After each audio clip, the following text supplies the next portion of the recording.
The time has come to create a balance between technology and people. We must increase our cybersecurity awareness to help us protect and secure both our personal assets and our company assets. The time for a people-centric cybersecurity approach is now, which means that cybersecurity is everyone's responsibility.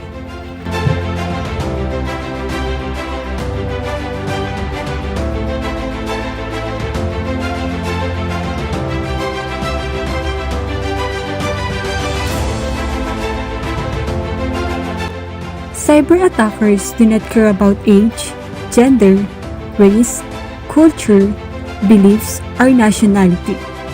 They attack based on opportunity or potential financial gain, and they attack irrespective of whom the victim is.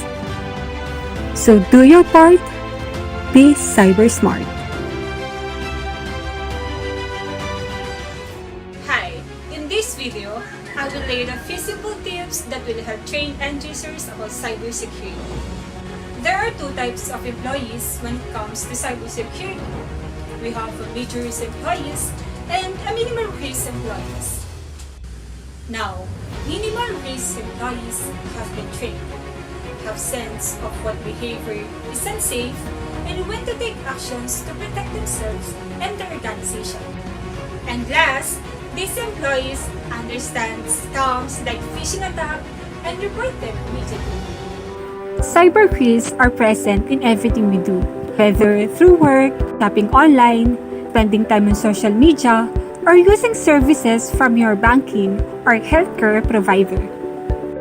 Cyber criminals are looking to exploit sensitive data for monetary or political gain. You are the first line and most effective defense against their actions. To give you some perspective of the impact you can have, 95% of cybersecurity breaches are caused in part to human error.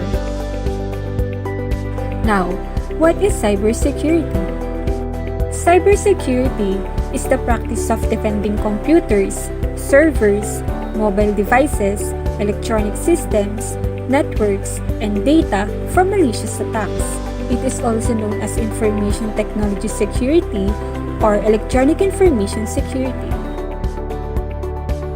What is the goal of cybersecurity? The goal of cybersecurity is to reduce the risk of cyber attacks and protect organizations and individuals from the intentional and unintentional exploitation of security weaknesses and system networks. Now, who is responsible for cybersecurity? Everyone. Everyone is responsible for protecting our company's information from cyber attack. What is cyber attack? Cyber attack is any attempt to gain unauthorized access to a computer, computing system, or computer network with the intent to cause damage. Cyber attacks aim to disable, disrupt, destroy, or control computer systems, or to block, delete, or steal the data held within this system. Now, the most common type of attack is phishing attack, which we most often encounter. Phishing is a type of online scam where criminals impersonate legitimate organizations via email, text message, advertisement, or other means in order to steal sensitive information. And this is usually done by including a link that will appear to take you to the company's website to fill in your information, but the website is a clever fake and the information you provide goes straight to the crooks behind the scam. So how phishing email works? In a phishing attack, the attacker pretends to be a trusted entity and tricks the user into opening an email, text, or instant message. Next, the user is enticed into downloading an attachment, clicking a link, or providing sensitive information such as login credentials. How can you spot a phishing attack? Number 1. From Fieldline, email says it's coming from a trusted source, but it is actually came from a personal email service. Stop and ask yourself, do you know the sender? Do you normally communicate with the sender?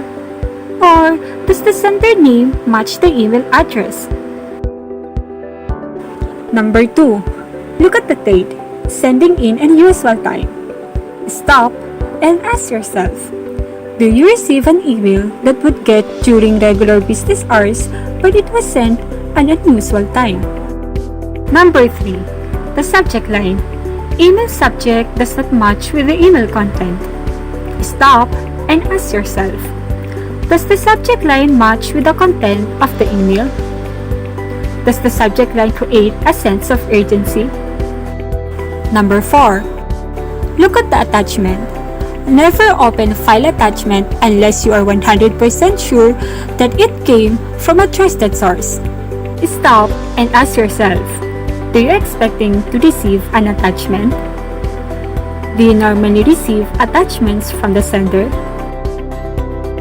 Number 5. Use of language and punctuation. Vague or generic salutation, spelling or grammatical errors indicate a fake email. Stop and ask yourself, does the email contains obvious spelling and grammatical errors?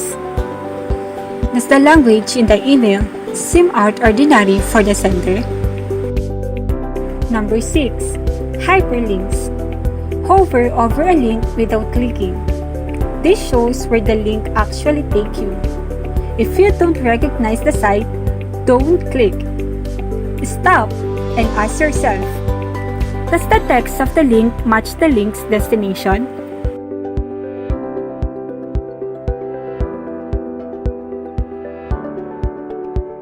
What should you do if you receive a phishing email? You should report the incident to EDP. First, screenshot the phishing email content starting from the received email date time until its closing remarks.